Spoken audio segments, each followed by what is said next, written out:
Now देखो कुछ company के ऊपर चर्चा करेंगे। ओके, हेवेल्स इंडिया का जो शेयर है वो 52 वीक हाई को हिट कर चुका है। गोल्डमैन सैच ने यहाँ पर रिपोर्ट अपग्रेड की है और बाई की रेटिंग दी है। नाउ देखो पहले यहाँ पर 1540 के आसपास की कॉल दी थी बाई करने की, मतलब कि शेयर को आप बाई करो 1540 जाएगा। अभी कितना है 1660 के आसपास, मतलब यहाँ पर गोल्डमैन सैच को लगता है कि शेयर प्राइस यहाँ पर ऊपर ही जाएगा। ओके, सो यहाँ पर देखो लास्ट ट्रेडिंग सेशन में भी यहाँ पर 3% के आसपास शेयर प्लस में था। हेवेल्स इंडिया अच्छी कंपनी है, मेरे पोर्टफोलियो में अवेलेबल है और बहुत बड़ी कंपनी है। ओके, 98,000 करोड़ के आसपास का मार्केट कैप है। 1 ईयर में देखो 30% के बेहतरीन रिटर्न्स यहाँ पर दिखाई दे रहे हैं। 5 साल में देखो पैसा डबल से भी ज़्यादा कर दिया है। 116% के रिटर्न्स और मैक्सिमम चार्ट पैटर्न देखें तो यहाँ पर देखो 83,286% के बेहतरीन रिटर्न्स है। तो ये अच्छा शेयर है। ओके, लेफ़्ट टू राइट देखो इसका चार्ट पैटर्न ऊपर जा रहा है, किसी को फोकस में रखना है तो रख सकता है। नेक्स्ट यहाँ पर है वोडाफोन आइडिया। यहाँ पर कुछ 45,000 करोड़ का बोर्ड ने अप्रूवल यहाँ पर दे दिया था। देखो बोर्ड तो अप्रूवल देता रहेगा, बट इनको फंडिंग मिलेगा कि नहीं वो एक बड़ा क्वेश्चन मार्क होता है। सो यहाँ पर जब भी परमिशन मिली थी बोर्ड के थ्रू, फिर भी यहाँ पर शेयर 14% गिरा था। अब क्यों गिरा था? नाउ देखो इसके ऊपर जो कर्जा है वो 2.5 लाख करोड़ के आसपास का कर्जा है। देखो फंडिंग जो है वो अच्छी है, गुड, मतलब अच्छी बात मानी जाती है, बट नॉट इनफ फॉर यहाँ पर जो डेप्ट है उसका, इसीलिए यहाँ पर शेयर फॉल हो गया था 10% के आसपास। और नाउ देखो लास्ट ट्रेडिंग सेशन में यहाँ पर 7% के आसपास की तेज़ी है। एक साल में देखो 111% के आसपास तेज़ी है। एक साल है या फिर ईयर टिल डेट 6 महीने, ये सब है ना शॉर्ट टर्म हो जाता है। अभी लॉन्ग टर्म देखना है तो मिनिमम 5 साल देख लो, उसमें पता चल जाता है। ये देखो 5 साल में 25% के आसपास माइनस है और मैक्सिमम देखो यहाँ पर 71% के आसपास माइनस है। देखो ये कंटिन्यू नीचे ही जा रहा है। ओके, थोड़े ज़्यादा बाउंस बैक आ जाता है। यहाँ पर देखो ये भागा फिर से गिरा, थोड़ा सा बाउंस आया, फिर देखो गिरा, फिर भागा, थोड़ा गिरा, फिर भागा, थोड़ा गिरा। तो यहाँ पर रिटेल इन्वेस्टर को ज़िंदा रखने की कोशिश करते हैं ऑपरेटर। ओके, ऑपरेटर ज़्यादातर इसी शेयर्स में ट्रेडिंग बहुत ज़्यादा करते हैं। उनको पता है कि रिटेल इन्वेस्टर किस में आ ही जाएंगे, कोई दिक्कत वाला सीन इनको नहीं होगा। ओके, देखो वोडाफोन आइडिया कस्टमर है वो कंटिन्यू लूज़ करते जा रहे हैं। कौन ले रहा है? एक एयरटेल और जियो, ये दोनों ही इसका मार्केट शेयर खा रहे हैं। और जो टेलीकॉम का बिज़नेस है ना वो काफ़ी एक्सपेंसिव बिज़नेस होता है। ओके, सो यहाँ पर जब तक वोडाफोन आइडिया अपने आप को स्टेबल नहीं करेगा तब तक कुछ भी होने वाला नहीं है, क्योंकि कस्टमर अगर लूज़ करते जाएंगे तो बिज़नेस कहाँ से बढ़ेगा? बिज़नेस तो गिरेगा ही गिरेगा। तो यहाँ पर कंटिन्यू लॉस मेकिंग कंपनी है और यहाँ पर गिरावट ही जारी है। तो ये शेयर इतना कुछ अच्छा खासा है नहीं अभी तो। नाउ देखो कई सारी पॉजिटिव न्यूज़ यहाँ पर अवेलेबल है। ओके, टाटा इन्वेस्टमेंट कॉरपोरेशन का शेयर जो है वो 4% के आसपास तेज़ था, क्योंकि वो 2 प्लांट यहाँ पर लगाने वाले हैं। ओके, सेमीकंडक्टर के रिलेटेड।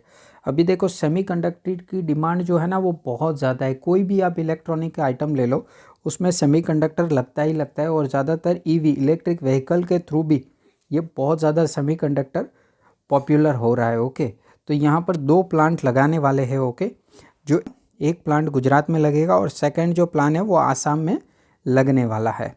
और नाउ देखो कि गवर्नमेंट ने भी यहाँ पर अप्रूवल दे दिया है। 1.26 लाख करोड़ का इन्वेस्टमेंट है। 3 नए यहाँ पर सेमीकंडक्टर के यूनिट्स लगाए जाएंगे, जिसमें से 2 टाटा के हैं। अभी टाटा देखो कितना इन्वेस्ट करने वाला है, 1,18,000 करोड़ के आसपास यहाँ पर इन्वेस्टमेंट करने वाला है।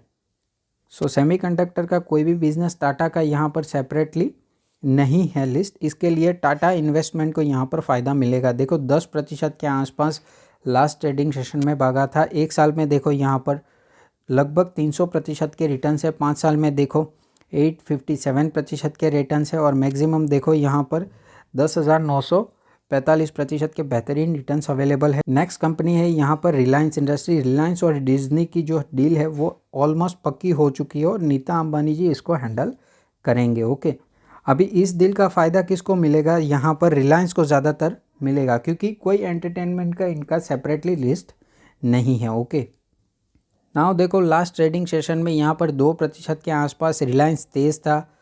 देखो 1 ईयर में भी देखो यहाँ पर 25% के रिटर्न्स दिखाई दे रहे हैं। 5 साल में देखो 137% के बेहतरीन रिटर्न्स है। और मैक्सिमम चार्ट पैटर्न देखें तो 5523% के रिटर्न है। देखो यहाँ पर शेयर कितना कंसोलिडेट कर चुका था, मतलब 2009 से 17 तक सिर्फ 26% के रिटर्न्स बने हैं। ओके, जैसे यहाँ पर जियो का अनाउंसमेंट हो गया, शेयर रॉकेट बन गया था। ओके, सो कई बार कंसोलिडेट करते हैं शेयर, ऐसा नहीं होता है कि नहीं करते। अभी जिसने यहाँ पे हार मान ली उन्होंने ये रिटर्न्स मिस कर दिया है। ओके, रिलायंस एक दिग्गज कंपनी है। ओके, 5 साल में देखो आप एक्सपेक्ट करते हो कि पैसा डबल हो जाए तो बहुत अच्छी बात है, क्योंकि ये बहुत बड़ी लार्ज कैप कंपनी है। और नाउ देखो जेफरीज ने यहाँ पर बाई की कॉल दी है रिलायंस इंडस्ट्रीज़ में। ओके, तकरीबन टारगेट दिया है 3140 के आसपास का। नाउ देखो नेक्स्ट कंपनी है यहाँ पर सीजी पावर, ये तकरीबन 7600 करोड़ के आसपास गुजरात में सेमीकंडक्टर की फैसिलिटी के लिए इन्वेस्ट करने वाले हैं। ओके, तो यहाँ पर सीजी पावर को काफ़ी फ़ायदा मिलेगा। देखो 6% के आसपास की तेज़ी है, ऑलमोस्ट हम कह सकते हैं 7% के आसपास की तेज़ी है। 1 ईयर में देखो 57% तेज़ है। 5 साल में देखो 1200% के बेहतरीन रिटर्न्स यहाँ पर अवेलेबल है।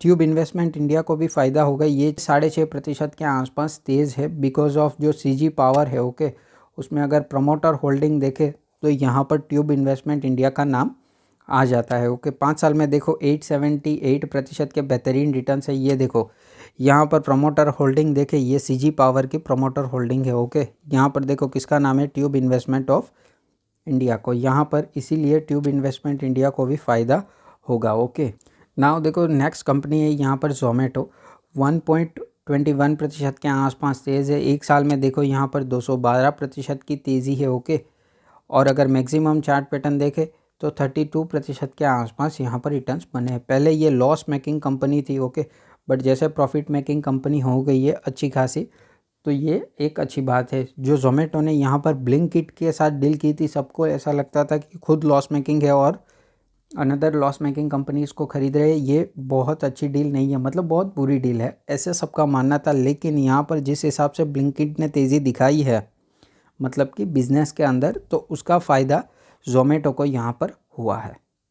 सो अभी देखो जोमेटो ब्रेक इवन पॉइंट से ऊपर आ चुका है, प्रॉफिट मेकिंग है, और उन्होंने कहा है कि जल्दी ब्लिंकिट भी यहाँ पर प्रॉफिट मेकिंग आएगा। अभी ब्लिंकिट का प्रमोटर कौन है यहाँ पर, जोमेटो, ब्लिंकिट की सारी हिस्सेदारी है, तो जोमेटो को फ़ायदा होगा ही होगा। सो यहाँ पर यूबीएस ने भी जोमेटो में बाय रेटिंग दी है। ओके, 195 के आसपास का यहाँ पर प्राइस रखा है। ये सारे टारगेट्स 1 ईयर के होते हैं। ओके, सो कंफ्यूज नहीं होना है। एक्सिस कैपिटल ने यहाँ पर टारगेट 280 के आसपास। आरबीएल बैंक कुछ इतना ज़्यादा खास मुझे नहीं दिखाई देता है, इसका चार्ट पैटर्न भी देख लेते हैं हम। नाउ देखो तकरीबन शेयर 270 के आसपास तो चल ही रहा है। ओके, और 280 के आसपास का टारगेट यहाँ पर दिया गया है। ये देखो 5 साल में देखो तो यहाँ पर पैसा 58% के आसपास साफ़ हो चुका है। अगर मैक्सिमम चार्ट पैटर्न देखें तो 10% के आसपास का लॉस ही है। ओके, तकरीबन ये 2017 से लेकर 24 तक कोई रिटर्न्स यहाँ पर बने नहीं हैं। सो ये इतनी कुछ खास बैंक नहीं लग रही है। ओके, मेरे को, अगर आपको लग रही है तो आप देख सकते हो। अभी देखो ये जो प्राइस टारगेट्स दिए जाते हैं, ओके, उसके सबसे ज़्यादा फ़ायदा कौन उठा सकता है, ट्रेडर यहाँ पे फ़ायदा उठाता है। ओके, इन्वेस्टर का तो जो मिनिमम टारगेट जो होता है वो 5 साल का तो होता ही है होल्ड करने का। ओके, तो ये ज़्यादातर जो तेज़ी आती है ये सब के लिए तो ट्रेडर रिस्पॉन्सिबल होते हैं, मतलब कि ट्रेडर ज़्यादा फ़ायदा उठा जाता है। सो मैं ऐसे ही बेहतरीन वीडियोस लाते रहता हूँ। ओके, अगर आपको किसी शेयर के ऊपर क्वेरी है तो आप कमेंट करिए, मैं ट्राई करूँगा उसको कवर करने के लिए। ओके, चलो, थैंक यू।